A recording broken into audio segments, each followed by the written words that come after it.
সবুজে ঘেরা একটি ছোট্ট গ্রাম ছিল। সেই গ্রামের এক কোণে থাকত এক গরিব কিন্তু পরিশ্রমী মালী, তার নাম ছিল রহিম মালী। রহিমের ছোট্ট একটি কুঁড়েঘর ছিল আর ঘরের পাশে ছিল একটি ছোট্ট বাগান। সেই বাগানটাই ছিল তার জীবনের সবচেয়ে বড় ভালোবাসা।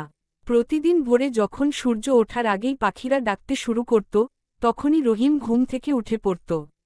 সে প্রথমে নামাজ পড়ত, তারপর তার বাগানে চলে যেত। বাগানে ছিল গোলাপ, গাঁদা, জুঁই আর শিউলি ফুলের গাছ।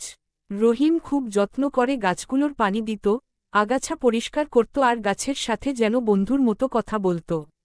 গ্রামের মানুষ রহিমকে খুব ভালোবাসত, কারণ সে শুধু ফুল চাষ করত না, সে মানুষের মনও ফুলের মতো সুন্দর করতে চাইত। যখনই গ্রামের কারো বাড়িতে বিয়ে, অনুষ্ঠান বা ঈদের সময় আসত, রহিম নিজের বাগানের ফুল বিনা পয়সায় দিয়ে দিত।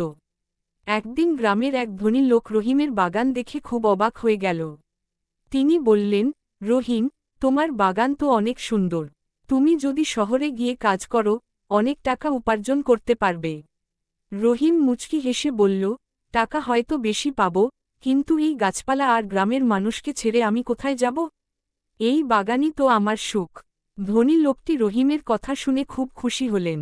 তিনি ভাবলেন, এমন মানুষ খুব কমই আছে, যে নিজের সুখকে এত সহজে খুঁজে পায়। কয়েকদিন পরে গ্রামের স্কুলে একটি অনুষ্ঠান ছিল। স্কুলের শিক্ষকরা চেয়েছিলেন স্কুলটাকে ফুল দিয়ে সাজাতে।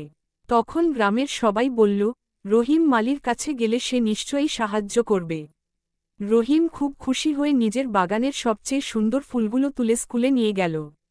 সেই নিজেই স্কুলের গেট, মঞ্চ আর চারপাশে ফুল দিয়ে সাজিয়ে দিল। স্কুলটা তখন যেন ছোট্ট একটি ফুলের বাগানে পরিণত হল।